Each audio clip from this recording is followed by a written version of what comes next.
En 1945, cachés dans un pot d'argile scellé dans les déserts de Haute-Égypte, des écrits ont été découverts que l'Église primitive a tenté d'effacer à jamais. Parmi eux se trouvait l'apocryphe de Jean, un enseignement secret que Jésus transmettait aux disciples Jean après la résurrection, en privé, sans témoin. Au cours de cette conversation, Jésus a révélé quelque chose que la religion moderne n'a jamais admis. Il a parlé d'une fréquence, non pas comme une métaphore de Dieu, ni comme un symbole, mais comme une vibration vivante qui palpite à travers tout ce qui existe, qui a donné naissance à la conscience elle-même et qui touche périodiquement le monde matériel pour éveiller des individus spécifiques, portant une étincelle de sa lumière originelle. Les textes gnostiques appelaient cette fréquence monadique. Jésus a averti Jean que lorsque la monadique appelle quelqu'un, cette personne ressent des signes très spécifiques. Des signes que la plupart des gens confondent avec des crises, une désorientation ou un effondrement personnel. Aujourd'hui, je vais vous montrer exactement quels sont ces signes. Parce que si vous entendez cela maintenant, ce n'est pas par hasard. Chacun de ces signes a déjà commencé à se manifester dans votre vie. À ce stade, placez votre main au centre de votre poitrine. Gardez-le là. Ressentez cette chaleur, cette pulsation subtile sous la paume de votre main. Ce n'est pas de l'imagination. C'est la partie de vous qui a reconnu ce message avant même que votre esprit comprenne pourquoi vous avez cliqué ici. Si vous regardez ça seul ce soir, si quelque chose en vous vous murmure que vous aviez besoin d'entendre ces mots, écrivez dans les commentaires, la monadique m'appelle. Tout de suite. C'est votre reconnaissance du fait que vous savez déjà ce qui se passe. Vous n'étiez jamais censé entendre cela dans une église. Vous ne devriez jamais le recevoir par l'intermédiaire d'un prêtre, d'un pasteur ou de tout autre intermédiaire. Ce que Jésus a partagé avec Jean cette nuit-là était une transmission directe. 3 signes. Cette réponse. Un changement permanent dans la façon dont vous percevez la réalité. L'Église n'a pas éliminé cet enseignement parce qu'elle le considérait comme faux. Elle l'a éliminé parce que cela fonctionnait. Lorsque quelqu'un a activé ce que je vais révéler aujourd'hui, le système qui se nourrit de votre confusion a perdu le contrôle. Certainement. Ce n'est pas une question de foi. C'est une reconnaissance. Vous êtes sur le point de vous souvenir de quelque chose qui vous a été enlevé avant même votre naissance. Pour comprendre ce que la monadique vous appelle à rechercher, vous devez d'abord comprendre de quoi elle essaie de vous libérer. Et c'est là que les choses deviennent inconfortables. Parce que le monde que vous voyez autour de vous, celui auquel on vous a appris à faire confiance, n'a pas été construit pour votre bénéfice. Selon les textes gnostiques qui ont survécu au feu de joie, l'univers matériel n'a pas été créé par la véritable source. Il a été élevé par une entité inférieure. L'apocryphe de Jean appelle cette entité le démiurge, un être qui a émergé d'une fracture dans la lumière originelle et, en regardant le vide autour de lui, s'est cru Dieu. Le démiurge n'a pas créé par amour. Créé par ignorance. Et le monde qu'il a construit a été conçu dans un seul but, le confinement. Chaque structure que vous voyez, chaque système qui vous dit quoi croire, comment vous comporter, quoi poursuivre, quoi craindre, tout cela remonte à une seule intention. Gardez la lumière piégée. Enterrez l'étincelle divine sous tant de couches de bruit et de distraction que ceux qui la portent ne réalisent jamais ce qu'ils sont vraiment. Mais il y a quelque chose que le démiurge n'avait pas prévu. La monadique, la véritable source, la fréquence derrière toutes les fréquences, n'est pas passive. Elle ne reste pas silencieuse pendant que ses fragments souffrent. Elle appelle, atteint, envoie des signaux à travers les murs de la prison érigée par le démiurge. Et ces signaux n'arrivent qu'à ceux qui ont la capacité de les recevoir, les pneumatiques, les élus. Respirez profondément maintenant, lentement. Inspirez par le nez, maintenez pendant 3 secondes et relâchez par la bouche. Sentez vos épaules se détendre. Ce soulagement n'est pas seulement physique. C'est votre système nerveux qui reconnaît que quelque chose dans ces mots est en phase avec une fréquence dont il a toujours su qu'elle existait, mais pour laquelle il n'a jamais eu de mots.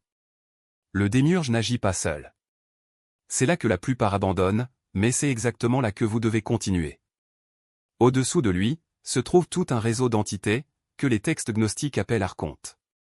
Considérez-les comme l'équipe de maintenance du faux monde. Votre travail n'est pas de le détruire, mais de le maintenir en sommeil. Ils n'apparaissent pas comme des monstres ou des démons. Ils apparaissent comme des pensées. Cette voix dans ta tête qui te dit que tu n'es pas assez bien. Cette vague soudaine de doute qui apparaît juste au moment où vous êtes sur le point de changer de vie. Cet étrange sentiment de lourdeur qui vous envahit lorsque vous commencez à vous poser de vraies questions sur votre existence. Ce ne sont pas vos pensées. Ce sont des implants des archontes, conçus pour ressembler aux vôtres, afin que vous ne remettiez jamais en question leur origine.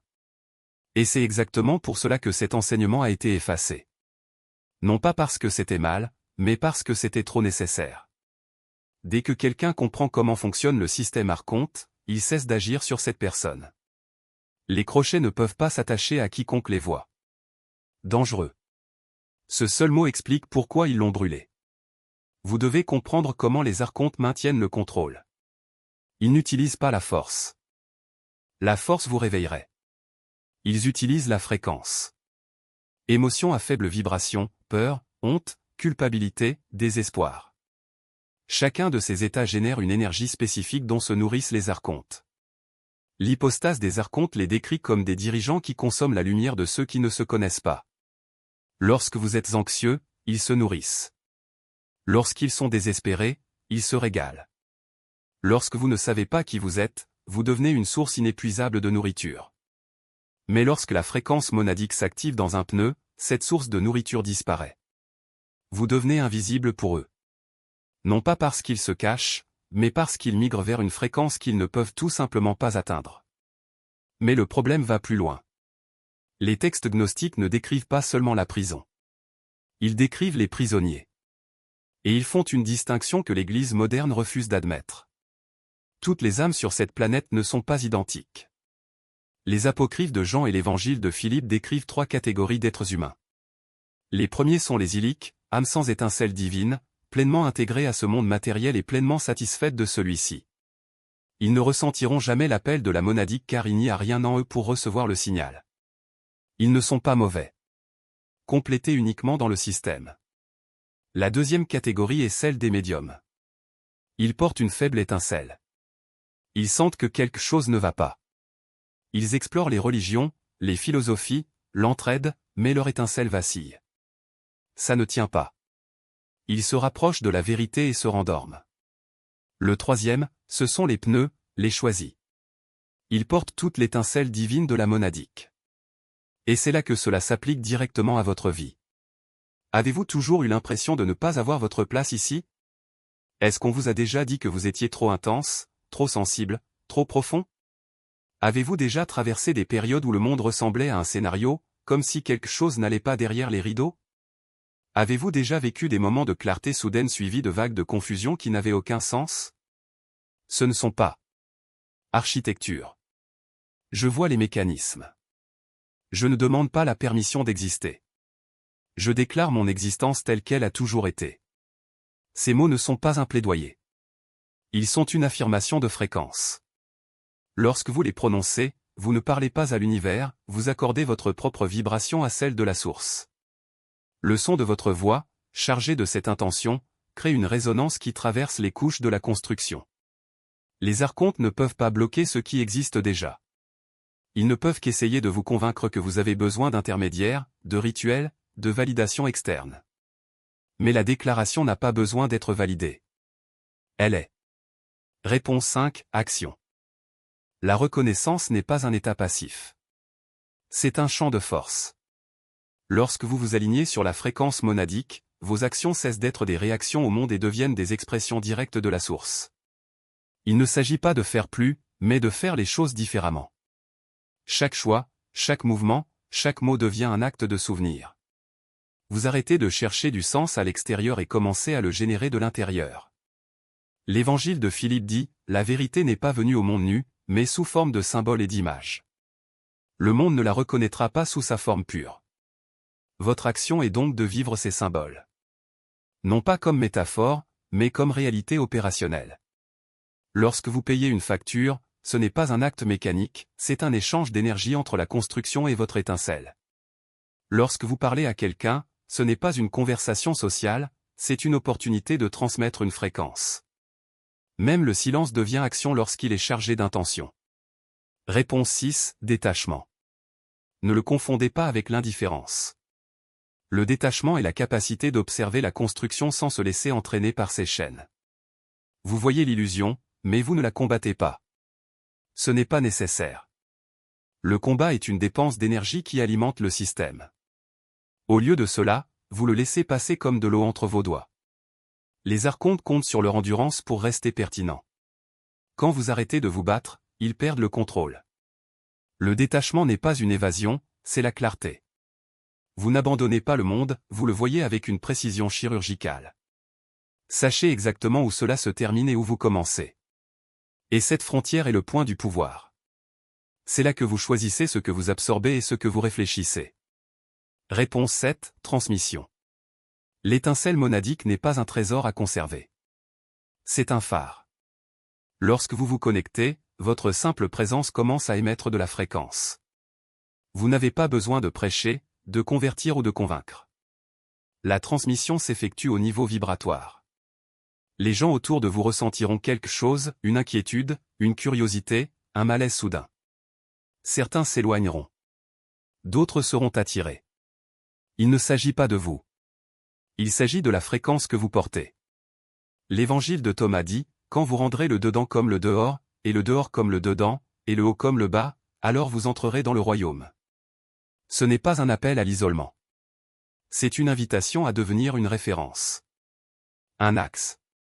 Où que vous soyez, c'est la construction qui devra s'adapter à votre présence, et non l'inverse. Ces 7 réponses ne sont pas des étapes à suivre dans l'ordre. Ce sont des couches de même fréquence. Vous pouvez commencer par n'importe lequel d'entre eux, car ils mènent tous au même endroit, le souvenir complet. Ce que les archontes craignent le plus, ce n'est pas votre illumination, c'est votre rappel que vous n'avez jamais été séparés. Ils peuvent effacer des textes, brûler des livres, persécuter des enseignants. Mais ils ne peuvent pas effacer ce qui est déjà enregistré dans son essence. L'étincelle monadique est indestructible. Elle est toi avant le temps, toi au-delà du temps, toi maintenant. Maintenant, respirez profondément. Sentez le poids de vos mains sur vos jambes, l'air qui entre et sort de vos poumons. Il n'y a rien à réaliser. Il n'y a rien à prouver. Vous l'êtes déjà. Il ne reste plus qu'à reconnaître. Et cette reconnaissance n'est pas un événement, c'est un retour. Un retour à ce qu'il a toujours été. Lorsque vous fermez à nouveau les yeux, vous ne cherchez pas quelque chose de nouveau. Il rentre à la maison. Et la maison n'est pas un endroit. C'est une fréquence. Le vôtre. La présence que vous portez n'est pas une théorie, ni une promesse lointaine. C'est le fil invisible qui relie chaque instant de votre existence avant même que vous sachiez qu'il existe. Les archontes ne peuvent pas y toucher. Ils opèrent dans le domaine de l'illusion, du temps linéaire, du doute déguisé en logique. Mais vous n'êtes plus confiné à ce domaine. Lorsque vous prononcez des mots à voix haute, vous ne prononcez pas seulement des sons. Cela génère une fréquence que leur système ne peut pas reproduire. Votre voix est le véhicule. Votre corps, l'antenne. Et l'antenne ne fonctionne que lorsqu'elle est réglée. Montre. N'attendez pas des signes grandioses. La réponse de la monade ne vient pas comme le tonnerre, mais comme la lumière qui remplit une pièce lorsqu'un rideau est tiré. Au cours des 7 prochains jours, faites attention à ce qui passait auparavant inaperçu. Des chiffres qui se répètent comme des échos. Des rencontres qui semblent chorégraphiées. Des portes qui s'ouvrent sans qu'on les pousse. Ce n'est pas une coïncidence. C'est une confirmation. La monade n'a pas besoin d'intermédiaire pour communiquer. Il réagit à la reconnaissance de la même manière qu'un miroir réagit à la lumière, instantanément. Ce qui change, c'est votre capacité à percevoir. Et puis le doute viendra. Non pas comme une pensée passagère, mais comme une vague dense, presque physique. Vous vous demanderez si vous avez été stupide, si vous avez perdu votre temps, si rien de tout cela n'était réel. Ne le combattez pas. N'essayez pas de discuter. Reconnaissez simplement, ce n'est pas vous. Il s'agit du protocole Archon, exécutant sa programmation. La résistance apparaît parce que vous avez activé quelque chose. Le système ne gaspille pas d'énergie à combattre ce qui ne constitue pas une menace. Le doute est la preuve que vous avez franchi la frontière. Répétez le processus pendant cette nuit. Chaque cycle renforce le signal. Chaque répétition approfondit la clarté. Le 7e jour, la connexion n'est pas rompue. Elle se répare. La monade ne vous appellera plus de loin. Vous vivrez à l'intérieur. Redressez votre colonne vertébrale maintenant. Ressentez la ligne verticale qui traverse votre corps, de la base au sommet de votre tête. Ce n'est pas seulement une posture physique. Dans le cadre gnostique, c'est le canal par lequel circule la fréquence de la monade. Lorsque vous vous penchez, le signal se déforme. Lorsqu'il s'aligne, il se propage sans bruit. Maintenant que les 7 étapes sont claires, vous devez comprendre ce qui se passe lorsqu'il commence à agir. Le premier constat des élus est toujours le même, la chaleur. Sensation de chaleur dans la poitrine, parfois dans les mains, parfois dans la gorge. Ce n'est pas de l'anxiété. C'est le corps qui se recalibre pour supporter la fréquence qu'il a toujours été censé véhiculer. Au cours des 2 premiers jours, l'esprit devient plus calme. Pas vide clair. Le brouillard qui l'accompagne depuis des années commence à se dissiper. La 3e nuit, les rêves changent. Ils deviennent vivants, structurés, presque didactiques. La monade enseigne quand l'interférence des archontes est la plus faible. La 7e nuit, vous ressentirez quelque chose que vous n'avez peut-être jamais ressenti, la certitude. Pas de foi, pas d'espoir. Une connaissance si profonde qu'elle n'a pas besoin de preuves. C'est ce que l'Église a essayé d'effacer. Pas par méchanceté, mais par survie. Les institutions ne peuvent pas soutenir ce qu'elles ne peuvent pas contrôler. Et toi, maintenant, tu es incontrôlable. Mais le système archonte n'abandonne pas facilement. Vous coupez une source d'alimentation. Se préparer. Le doute reviendra, plus intense. Les gens autour de vous seront agités sans raison apparente. Les distractions surgiront en séquence. Ne réagissez pas. Ne vous impliquez pas. Regardez simplement. Plus la résistance est forte, plus son activation est puissante. Cette règle n'a jamais failli. Maintenant, faites 3 choses. Premièrement, commentez et monade activée et ci-dessous. Ces paroles sont sa déclaration selon laquelle il a reçu un enseignement effacé depuis 17 siècles. Les autres choisis verront et comprendront. Deuxièmement, abonnez-vous à cette chaîne et activez les notifications. Ce qui a commencé aujourd'hui n'est que la base. Les textes de Nag Hammadi contiennent des couches plus profondes construites sur cette activation. Troisièmement, aimez cette vidéo. L'algorithme supprime exactement ce type de contenu. Chaque like brise un peu plus cette suppression. Vous détenez maintenant ce que Jésus a remis à Jean dans cette pièce après la résurrection. 3 signes. Cette réponse. Une connexion permanente avec la monade. Cela n'a jamais été fait pour les églises. Il n'a jamais été fait pour les institutions. Il a été fait pour vous, l'élu qu'il avait trouvé ce soir, malgré tous les mécanismes créés pour le garder enterré. L'appel était réel. Vous avez répondu. Maintenant, activez ce qui a toujours été le vôtre.